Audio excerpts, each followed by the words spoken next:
பூர்வ பிரம்மஸ்ரீ நித்யானந்த திருவடிகள் போற்றி. பூர்வ பிரம்மஸ்ரீ சுப்பிரமணியன் சுவாமிகள் திருவடிகள் போற்றி. எங்கிருந்து வரேன்னு சொல்லுங்க. நான் தேனி மாவட்டம் ஆண்டிப்பட்டி இருந்து வருகிறேன். நான் வாங்கன்னு உத்தரவு போடும்போது நான் வந்துதான் நினைச்சு வந்துட்டேன். முடிஞ்ச அளவு ஐயா சொல்றதை நான் ஃபாலோ பண்ணிட்டு இருக்கேன். பெருசா பண்றேன்னு எவ்வளவு முடியுமோ அவ்வளவு நான் ஃபாலோ பண்றேன். அது என்னுடைய கடமை. ஏன்னா தாசில்தாரா இருக்கிறாரு. ஊரக வளர்ச்சித்துறையில துணை வட்டார வளர்ச்சி அலுவலராக இருக்கு. எனக்கு என்னன்னா ஆரம்பத்துல இருந்து ஒருத்தங்க இறந்துட்டாங்கன்னா எனக்கு இந்த என்ன விஷயம் எல்லாத்துக்குமே இருந்திருக்கும். இது அப்படி ஆளுக்கு தான் இங்க வந்திருப்போம். அதாவது டெத்து நடக்கும், திடீர்னு இறப்பாங்க, திடீர்னு ஆக்சிடென்ட்ல இறப்பாங்க, திடீர்னு வயசானவங்க நம்ம கண்ணு முன்னாடியே திடீர்னு ஹார்ட் அட்டாக். இந்த மாதிரிலாம் ஏன் நடக்குது? இதுதான் வாழ்க்கையா? இதுக்கு மேல ஏதாவது இருக்கா அப்படின்னு ஒரு மனசு நமக்குள்ள ஒரு எண்ணம் வரும். அந்த எண்ணங்கள் வர்றவங்க தான் கண்டிப்பா அங்க வந்திருப்போம். என்னை பொறுத்த வரைக்கும் நம்மளாம் பாக்கி செஞ்சவங்க அப்படின்ற எண்ணம் எனக்கு. ஐயா அவர்கள் சொன்ன மாதிரி இப்ப என்னோட சந்தேகம் என்னன்னா, பழைய பாடத்தை நிறுத்தி வச்சிடலாம் அப்படின்னு ஐயா சொல்றாரு. நிறுத்திட்டா புது பாடம் எப்படி இருக்கும் அதை நீங்க தான் சொல்லணும். நீங்க என்ன சொல்றீங்களோ, எந்த பாடத்தை சொல்றீங்களோ, எதை சேஞ்ச் பண்ண சொல்றீங்களோ, உங்ககிட்ட நாங்க சரண்டர் ஆயிட்டோம்.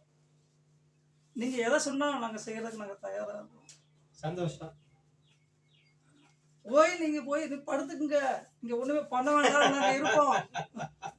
நீங்க 10 மணி நேரம் நீங்க உட்கார்ந்தே ஆகணும் நைட் அப்படின்னா நாங்க உட்காருவோம். அப்படி இல்லைன்னா இப்படி வர மாட்டீங்களே சார். அதனாலதான் எனக்கு இதா இருக்குது. ஏன்னா எங்களுக்கு வேலை முக்கியம், குடும்பம் முக்கியம். குடும்பம் வேலை ஒரு கண்ணு, இன்னொரு கண்ணு எங்களுக்கு ஆன்மீகம்.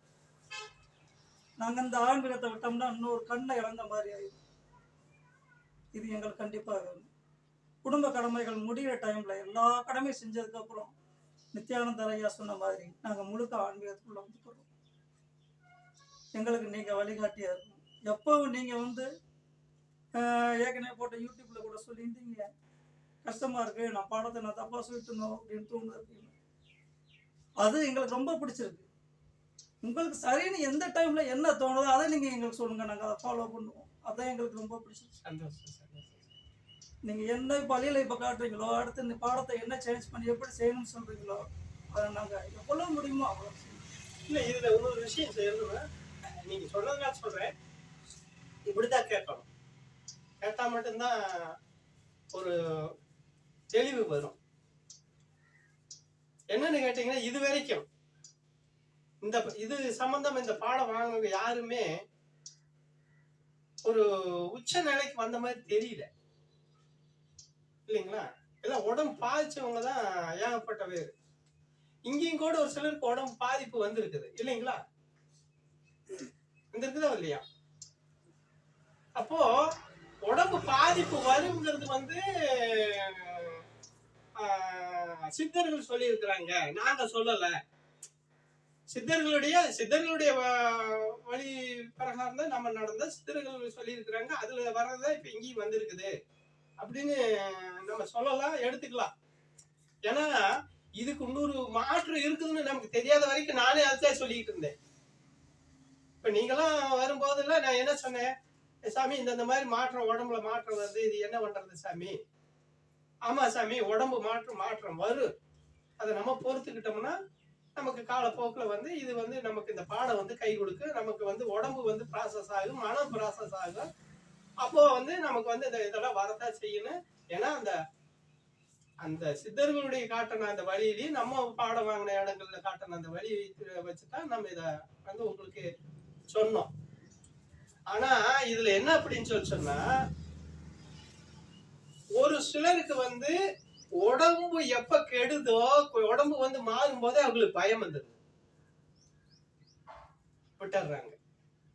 இது எங்கட தேவையில்லாத தூக்கி தலையில ஓடுக்கிட்ட மாதிரி, ரோட்ல ஓடுறது தூக்கி மடியில ஓடுக்கிட்ட மாட்டா இருக்குது அப்படின்னு பயம் அதோட நின்னுக்கிறாங்க. சரிங்களா? இன்னொன்னு என்னன்னா, உடம்பு கெட்டு போச்சுன்னா மறுபடியும் இதுல பயணம் பண்ண முடியறது இல்லை. சரிங்களா? ஒண்ணு பயணம் பயணம் பண்ண முடியல. இன்னொன்னு என்னன்னா குடும்பத்தை பார்க்க முடியல. உடம்பு கெட்டு போனா எப்படி பாடுபடுவீங்க? அப்புறம் எதுக்கு வரணும்? இந்த கேள்விதான் எனக்குள்ள வந்துச்சு. புரியுதுங்களா? மனமும் சரியா இருக்கும் போது நம்ம குடும்பத்தையும் பார்க்க முடியும். இல்லைங்களா? வர முடியும். உடம்பு கெட்டு போகுது.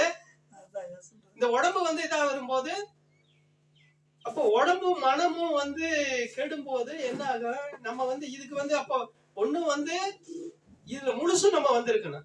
நம்மளால இப்ப வர முடியாது. இப்ப நீங்க என்ன சொன்னீங்க? நீங்க சொல்ற பாதையில ஒரு குறிப்பிட்ட காலம் வரைக்கும் நாங்க வரோம். அதுக்கு பின்னாடி இதை முழுசு நாங்க கையில எடுத்துக்கிறோம்னு தான் நீங்க சொல்றீங்க. வரும்போதே நீங்க அப்படிதான் சொல்லி வர்றீங்க. அப்படி வரும்போது நான் கொடுக்குற பாடத்தினால உங்களுக்கு உடம்பு கெட்டு போச்சுன்னா எப்போ உங்களுக்கு அந்த குடும்பத்தை போய் பாக்குறது, அது நல்லா ஆகுறது எப்ப இதுக்கு வாருது? கேள்வி இருக்குல்ல? அப்போ ஒரு நேரத்துல என்ன பண்ணுவீங்க?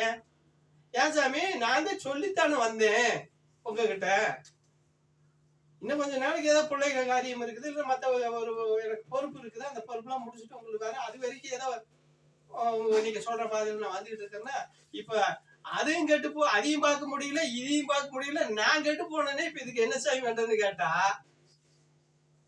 என்ன பதில் சொல்லிட்டு நான் இது தேவையா? முதல்ல எனக்கு தேவையா? இது பேசாம இருக்கிறவங்களை கூப்பிட்டு என்னமோ சொன்ன மாதிரி வலியை பிடிச்சி கையில என்னமோ கொடுத்த மாதிரி ஆயிப்போறது இல்லையா? அப்ப அது தப்பு தாங்க. அப்ப நீங்க அங்கிருந்து என்ன வர்றீங்க? இப்ப அவர் சொன்ன மாதிரி ஒண்ணு மனம் கெடும் போதுதான் மனுஷனுக்கு எல்லாமே வருது. அப்ப அந்த மனம் தெளிவா இருந்ததுன்னா இந்த மாதிரி இதுகளுக்கு எல்லாம் வர மாட்டேன். இப்ப நல்ல சுகபோகமா எல்லா சுகபோகத்திலயும் இருக்கிறான்னு வைங்க. அந்த சுகபோகத்துல இருக்கிறவங்களுக்கு இதுக்கு வருவாங்களா? நான் ஏன் இதுக்கு வரணும்ப்பா? நான் எதுக்கு வரணும்? எதுக்கு நான் வரணும்? நான் நல்லா தான் இருக்கிறேன். உனக்கு பைத்தியம் பிடிச்சிச்சுன்னா நீ போய் சாமியாரா போகணும்னு இருக்குது, நீ போ அப்படிம்பாங்க இல்லைங்களா? இது அவனுக்கு ஒரு 6 மாசத்துலயே இவன் சொன்னதுக்காகவே வருது, காட்டுறதுக்காக. ஏன்னா நம்ம இப்ப வரைக்கும் பார்த்திருக்கிறோம். சரிங்களா?